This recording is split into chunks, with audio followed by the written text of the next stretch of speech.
باب نمبر 12 باب الموادعة والمصالحة مع المشركين بالمال وغيره وإثم من لم يف بالعهد.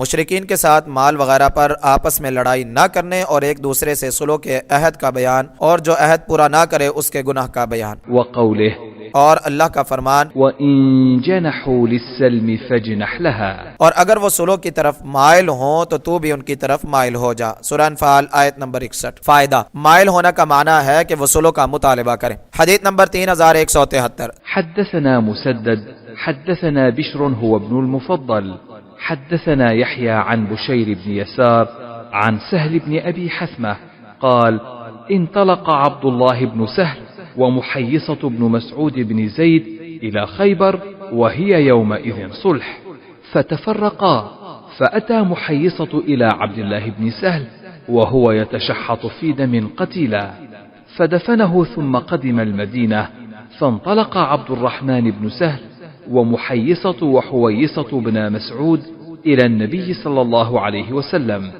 فذهب عبد الرحمن يتكلم فقال كبر كبر وهو أحدث القوم فسكت فتكلما فقال أتحلفون وتستحقون قاتلكم أو صاحبكم قالوا وكيف نحلف ولم نشهد ولم نرى قال فتبريكم يهود ب50 فقالوا كيف نأخذ أيمان قوم كفار فعقله النبي صلى الله عليه وسلم من عنده.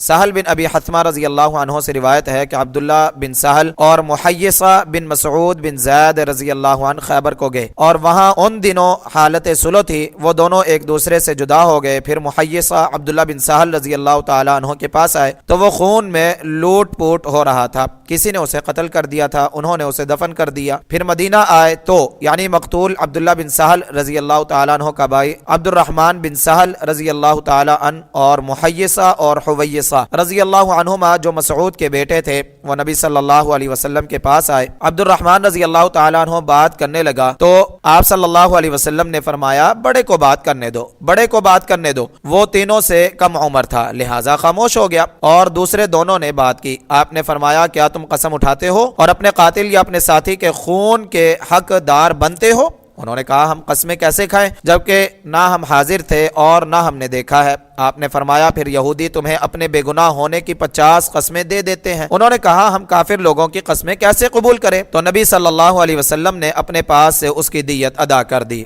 فوائد: نمبر 1، اگر وہ صلح کی طرف مائل ہوں. اس کا مطلب امام بخاری نے یہ لیا ہے کہ اگر وہ صلح کا مطالبہ کریں تو تم بھی اسے قبول کرو. اگر وہ مطالبہ نہ کریں اور ہر حال میں لڑنے پر آمادہ ہوں تو تم صلح کی دعوت مت دو. جیسا کہ اللہ تعالیٰ نے فرمایا فَلَا تَهِنُوا وَتَدْعُوا إِلَى السَّلْمِ وَأَنْتُمُ الْأَعْلَوْنَ وَاللَّهُ مَعَكُمْ وَلَنْ يَتِرَكُمْ أَعْمَالَكُمْ.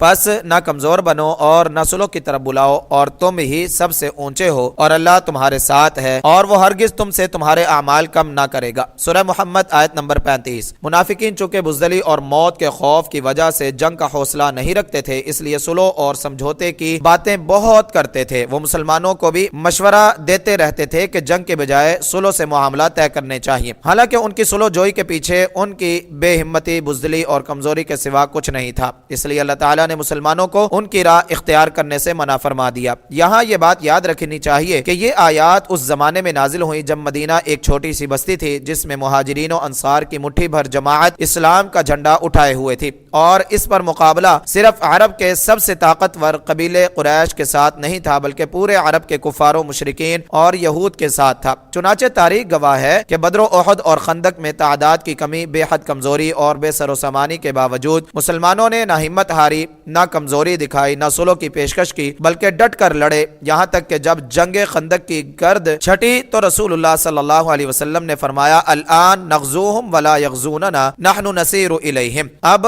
ہم ان پر حملہ کے لیے جائیں گے، وہ ہم پر حملے کے لیے نہیں آئیں گے، ہم ہی ان پر فوج کشی کیا کریں گے. صحیح بخاری کتاب المغازی باب غزوۃ الخندق وہی الاحزاب حدیث نمبر 4110. طالوت و جالوت کی جنگ بھی اس کی واضح مثال ہے. نمبر 2، مال وغیرہ پر یعنی کفار مال دے کر صلح کریں یا قیدیوں کے تبادلے یا ان کی رہائی وغیرہ پر صلح کریں یا کچھ دینے کے بغیر صلح کریں ہر طرح صلح جائز ہے۔ اسی طرح اگر مسلمانوں کی مصلحت ہو یا اضطراری صورت ہو تو مال دے کر بھی صلح کی جا سکتی ہے۔ نمبر 3، حدیث کی باب سے ایک مطابقت یہ ہے کہ وہی یومئذ صلح، وہاں ان دنوں حالت صلح تھی، معلوم ہوا کفار سے مصالحت ہو سکتی ہے۔ اور ایک مطابقت یہ ہے کہ رسول اللہ صلی اللہ علیہ وسلم نے اپنے پاس سے دیت دے کر یہودیوں سے صلح کو قائم رکھا، ورنہ ان کے علاقے میں قتل کو ان کی عہد شکنی قرار دے کر صلح ختم بھی کر سکتے تھے۔ اس سے معلوم ہوا کہ کفار کو مال دے کر بھی صلح کی جا سکتی ہے اور صلح قائم رکھی جا سکتی ہے۔ نمبر 4،